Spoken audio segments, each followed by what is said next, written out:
రాష్ట్ర వ్యాప్తంగా ఏదైతే జగన్మోహన్ రెడ్డి గారు ఎంతో కష్టపడి కేంద్రాన్ని ఒప్పించి తీసుకొచ్చిన 17 మెడికల్ కాలేజీలని ప్రైవేట్ పరం చేసి P4 PPP మోడ్లో చంద్రబాబు నాయుడు దాంట్లోంచి ఈ కూటమి ప్రభుత్వం మొత్తం వేల కోట్లు దోచుకోవడానికి ఒక పెద్ద పథకం పన్ని ఈ ప్రైవేట్ పరం చేసే కార్యక్రమం ఏదైతే చేస్తున్నారో రాష్ట్ర ప్రజలందరూ కూడా తీవ్రంగా వ్యతిరేకిస్తూ ఉన్నారు. దానికి నిదర్శనం ఇవాళ 1 కోటి సంతకాల సేకరణ స్వచ్ఛందంగా వచ్చి ఏ గ్రామంలో పట్టణంలో ప్రతి చోట ఈ 17 మెడికల్ కాలేజు ప్రైవేటైజేషన్కి మేము వ్యతిరేకంగా ఉన్నాం. మహానుభావుడు జగన్మోహన్ రెడ్డి గారు ఎంతో కష్టపడి ఈ రాష్ట్ర చరిత్రలో ఎప్పుడూ లేని విధంగా 17 మెడికల్ కాలేజీలు తీసుకొచ్చి దానికి భూములు కేటాయించి బిల్డింగ్లు కట్టించి డాక్టర్లను ఏర్పాటు చేసి ప్రొఫెసర్లను ఏర్పాటు చేసి ఇప్పటికే 5 కాలేజీలు ప్రారంభించి 2 కాలేజీలు ప్రారంభించడానికి సిద్ధం చేసి 10 మెడికల్ కాలేజీలు వివిధ స్థాయిల్లో వర్కింగ్ ప్రోగ్రెస్లో ఉంటే దీన్ని దుర్మార్గంగా అంటే ఇంత పెద్ద ఎత్తున 17 మెడికల్ కాలేజీలు సాధించుకొచ్చిన ఘనత జగన్మోహన్ రెడ్డి గారికి దక్కకూడదని ఈ క్రెడిట్ చోరీ కార్యక్రమంలో భాగంగా ఒక దోపిడీ కార్యక్రమాన్ని కూడా తెరతీశారు. ఇవాళ చంద్రబాబు నాయుడు యొక్క దుర్మార్గమైన పరిపాలన, కూటమి ప్రభుత్వం యొక్క దుర్మార్గమైన పరిపాలన, చంద్రబాబు నాయుడును గుడ్డిగా సమర్థిస్తున్న ఉప ముఖ్యమంత్రి పవన్ కళ్యాణ్ వీళ్ళ ఆలోచనలన్నీ కూడా ఒకే ధోరణిలో ఉన్నాయి. ఇవాళ రాష్ట్ర ప్రజలు మీకు ఓట్లేసింది వాళ్ళకు ఉన్న బట్టలు ఇప్పేసి దోచేసుకోమని మీకు ఓట్లేసారా? ఇవాళ సంవత్సరన్నర కాలంలో మీరు చేసింది ఏంటి? 99 పైసలకి కోట్లాది రూపాయలు విలువ చేసి భూములు ఇచ్చేయడమా? ఎక్కడో వ్యాపారం చేసుకుంటానికి వచ్చిన దుబాయ్ నుంచి వచ్చిన వాడికి లులు మాల్కి 100 కోట్లు విలువ చేసే విశాఖపట్నం భూములు కానీ విశాఖపట్నం విజయవాడ భూములు కానీ బస్టాండ్ భూములు కానీ దోచేయడానికి మీకు ఓట్లేసారు ప్రజలు.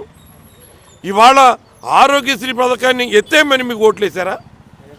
ఇవాళ ఫీజు రీయింబర్స్మెంట్ మీరు కట్టక్కర్లేదు, మేమే కట్టుకుంటాం, మా దగ్గర చాలా డబ్బులు ఉన్నాయని ప్రజలు మీకు చెప్పి ఓట్లేసారా?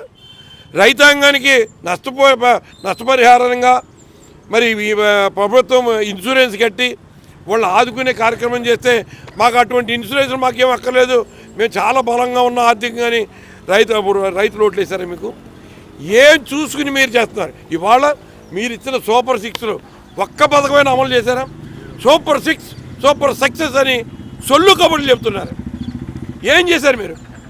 అమ్మఒడి కార్యక్రమాన్ని పేరు మార్చి దానికి తూట్లు పడిచి 30 లక్షల మంది విద్యార్థుల్ని మీరు అన్యాయం చేశారు. దానికి తల్లికి వందనం అన్నారు.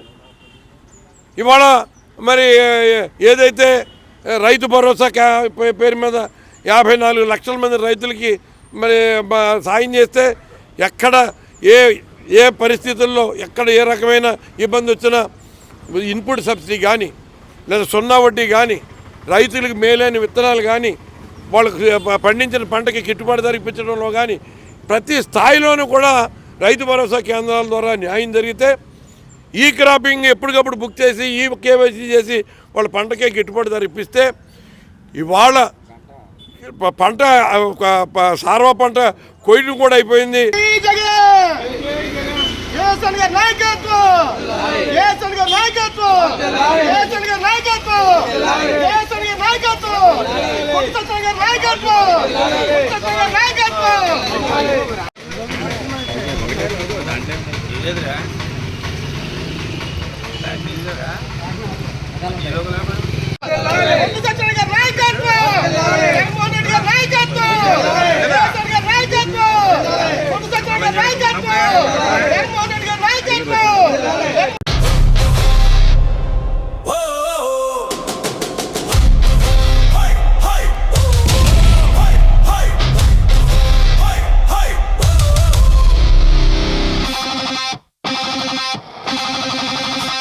మా పోరు ప్రజా పోరు,